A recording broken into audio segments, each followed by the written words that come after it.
conversation is about resilience, but more importantly, it's about what actually helps people rebuild their lives, their identity, and their sense of possibility. Welcome to the IEP of Fitness. Today's episode is a really powerful one. I'm joined by Charlene Williams, a retired U.S. Navy Senior Chief Petty Officer who served for 26 years. Many of her deployments included supporting Operation Enduring Iraq Freedom. She was the first female sailor of the year on the naval ship USS Nassau and was awarded the Naval Commendation Medal with gold stars. What stands out most about Charlene is not just what she's been through, but how she continues to show up with resilience and perseverance despite ongoing challenges. After her military career, she found that adaptive sports, especially golf, became a critical part of her rehabilitation, helping her rebuild strength, confidence, and independence. She's now an advocate for disabled veterans through organizations like Move United and recently authored a book sharing her story, The Sadness Beneath the Uniform, which we will discuss during the podcast. This conversation is about resilience, but more importantly, it's about what actually helps people rebuild their lives, their identity, and their sense of possibility. Welcome, Charlene. Thank you. Thank you so much. So good to finally meet you. Great to have you here. I Thank have to you. say, I finished your book, The Sadness Beneath the Uniform, and we had not met. I wanted to reach out to you every amazing challenge you persevered through. I would love for you to talk a little bit about it. One of the interesting things, and I shared with you before we started, my mom went to my nephew's graduation, and the principal spoke about you will always have challenges and problems. You could either put a period or you could go ahead and solve the challenges and persevere. Your book talks not only about the sadness of the challenges, but the beauty of your perseverance and resilience.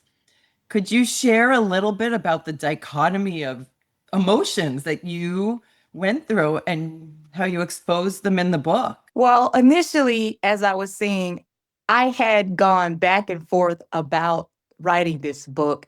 And I will say the reason I did go ahead and decide to write a book, I did a panel. Like I said, you were talking about me doing adaptive golf. I'm actually involved in several adaptive sports. So I do a few, but golf is my main adaptive sports. So did a panel for adaptive sports about a year or two ago at the PGA show. I don't know if anyone's familiar with the PGA show. They have it every year in Orlando. And so when I was doing my panel, a few of my other friends that were there, and we were talking about our different struggles and things that you go through in the military, why you're there, and what led you to start doing adaptive sports. And one female, Miss Essie Knowles, she stood up and she said, Charlene, have you or any of your counterparts ever thought about writing a book? Because the things that you're talking about are so deep, and there are things that will really help other people. And I said, Miss Essie, that is something that I honestly had thought about, but some of the things I hadn't been ready to share. I said, because there's a lot of things that I've gone through, I'm actually still dealing with. And I didn't know how to put them on paper. But in actuality, I put a lot of them on paper. I just wasn't ready to publish them. So dealing with those feelings and how I put them is that I had to deal with them. So the emotions, I really had to deal with them. I don't know if I mentioned it, but I was actually a drug alcohol counselor. So it was something to deal with other individuals' problems, but then not to deal with your own problems. You don't think about all of the things that you're dealing with because you're so focused on helping other people. And it's like, you know what? I have things going on within me also that needs to be taken care of. So once I realized, you know what, I need to deal with things going on in Charlene. So once I decided I'm going to take care of Charlene and then I'm going to put it down on paper and I want to see because there's other people. When she said that, I didn't realize, oh, wow, I didn't realize just how much it could possibly spark something in other people because she was so serious and sincere about it. Karen. And that's how it sparked my interest in putting it on, out on the canvas, so to speak. And no one knows what you're going through. You're doing your job, you're going through a daily day routine, and you just deal with these things because you feel that this is something that you must do to get by, so to speak.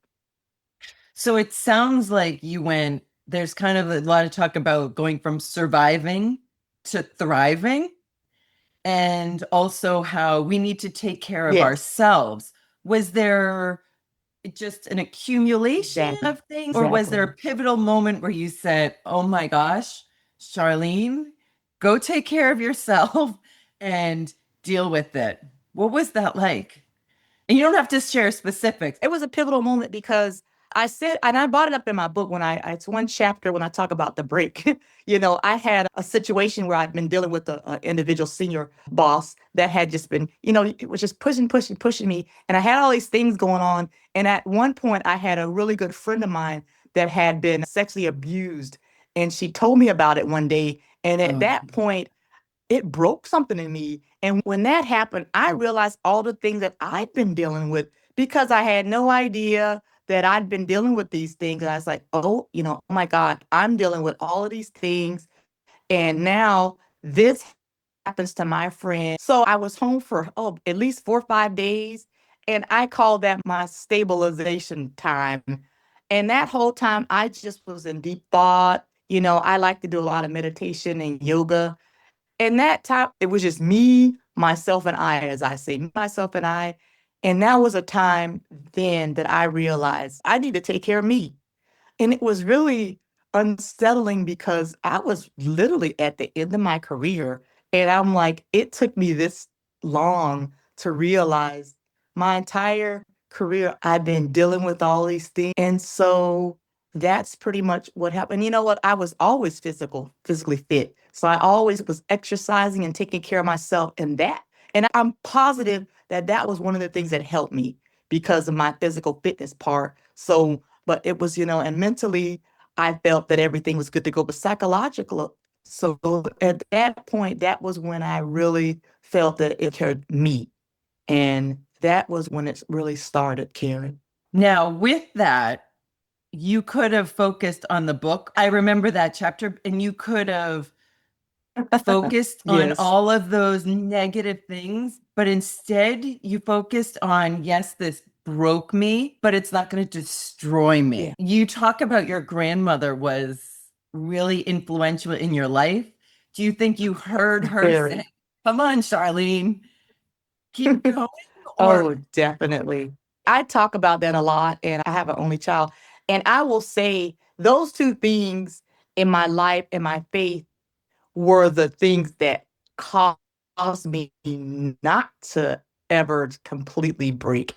So having my faith, those were inspirational and instrumental because had I not had those things, I honestly can't say where I'd be, because I think that's a lot of people go down the rabbit hole if they don't have those things. And that caused me not to go down the rabbit hole because I had those things. It was always in the back of my mind. And, I could always hear her voice. Even when my son wasn't around doing deployments and all, I could always see his face and things like that. And it helped me, even when I had individuals trying to drag me down, telling me those negative things, I always use those as energy, positive energies to help me get through. It was painful, but I used it as positive energy to help me get through whatever I needed to get through because I refuse to let someone or something get me to the point of no return. I refused. I couldn't have that happen to me. 'Cause I you are, saw it happen to so many people, family and friends. you're very resilient. So one last question about your military career. And this is a fun Yes. one. What made you choose to dance across the stage when you retired? I loved it. I actually, when I retired, I was at a point of silence for a while. And then I discovered golf. And I tell everyone the game of golf literally saved my life. And that's how I fell into adaptive golf. And after that, I discovered adaptive sports. Karen, I never even knew there was adaptive sports. And it's a plethora of adaptive sports. And I love it. And golf, I love. I tell her, I laugh and I say, golf literally saves lives. And I said, to me, and I could be wrong, but golf is a sport that you can play from the age of 0 to 99. I have friends that I golf with that are blind, that are deaf. I mean, you can play golf. You don't need to see the ball. You don't need to be able to hear. You don't need limbs to play golf.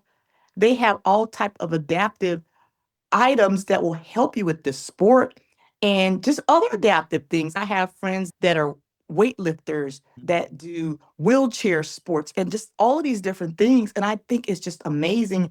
And I'm just shocked that I didn't know about this when I was in the military. And I just love it. And I love to see the youth in different sports because growing up, I always was into sports, but different sports I did not know about. Golf, I never even knew about golf. I love physical fitness. It's really good for the brain. It's food for the brain. I don't think that you're ever too old to do any type of sports. And I love it. That's what helped me once I transitioned out of the military, just continuing on. I had a really bad car accident, so I had to take off from sports for a while, and that's depressing. You don't realize when you're working out and then you can't do anything because that's when the weight comes on. It's so easy to put on weight and it's so hard to get it off.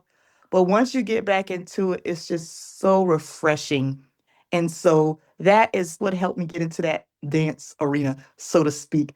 And so I love sharing that with everyone. And my part two of my next book is called Faith on the Fairway. It basically depicts how golf saved my life and all the people that are inspirational in my golf journey. How did you get introduced to adaptive golf? Well, you know what? When I retired, believe it or not, the same day I retired was the same day my son graduated from high school and he was transitioning on to college.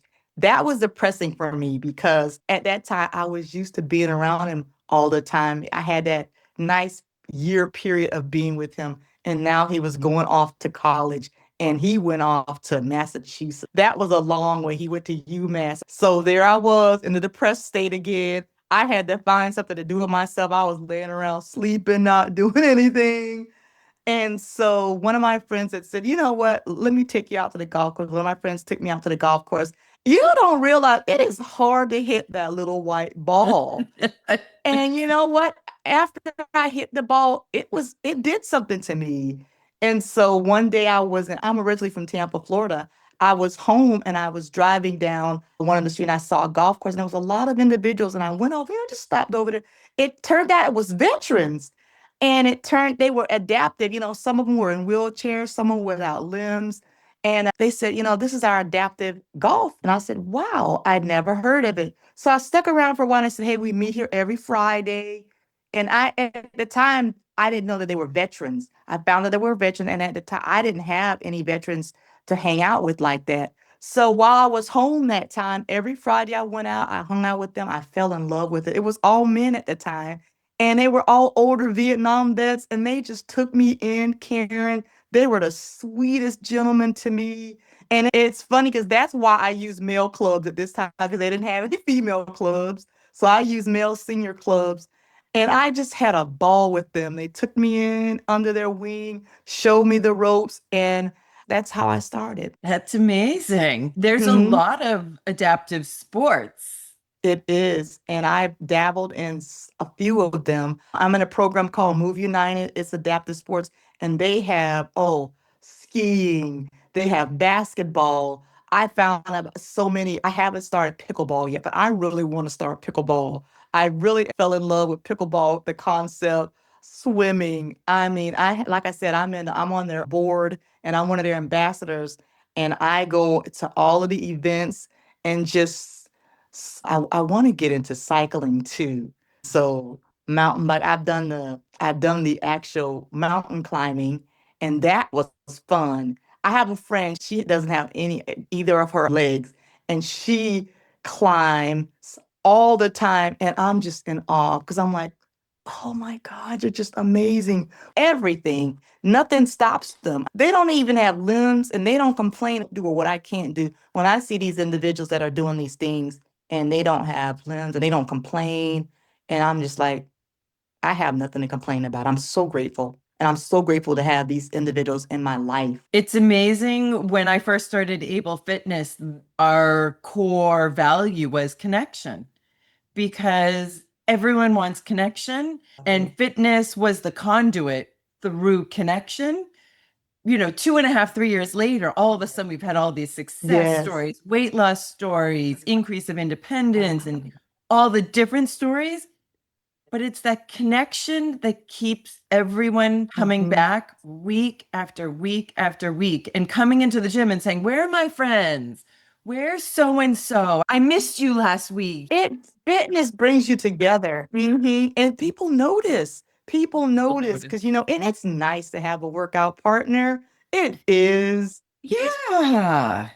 And we always say to our athletes, you don't say, "I can't do it." Ask for help because we can make Mhm. accommodations. We can Yes. change it. We can modify. We can evolve it. And then we celebrate however they do it successfully, Yes. successes. And that's really important. I'm so happy for you and I applaud you on your business. I am so interested in being more involved in it, Karen. Thank you again. I'm just so excited for you. Thank you. Well, let me ask you one more question. What's your favorite memory you've had in your experience with adaptive sports? What my favorite memory, to be honest, is all of the individuals that I've met since I've been doing it. And I've met so many and I've had so many experiences, but my favorite moment was being invited to go to Ireland and play golf.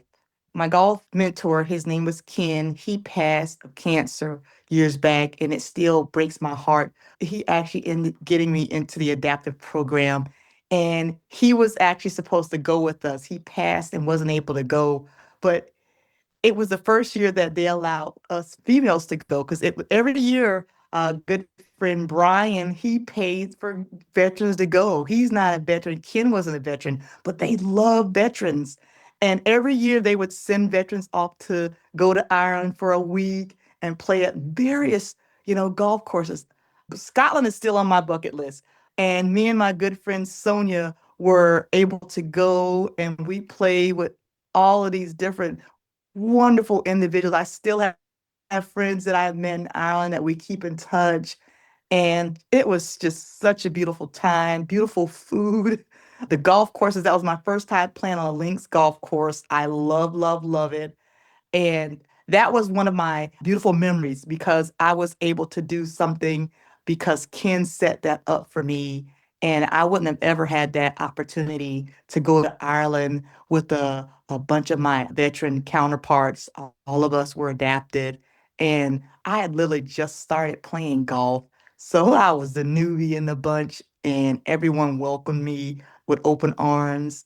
And it was wonderful. I lost so many golf balls that I week, was but wondering that. it was okay. It was okay. That's fabulous. Thank you, Karen. I will definitely pass on everybody your information about your show, and I'd love to be able to keep your show and then everything and be involved in your business because I love your concept. I love athletics and fitness. Thank you again. I appreciate you reaching out to me. You have a wonderful day, Karen. Thank you. Thank you. And please, let's keep in touch. Definitely. All right. Yes. Well, before we wrap up, I just want to say it again.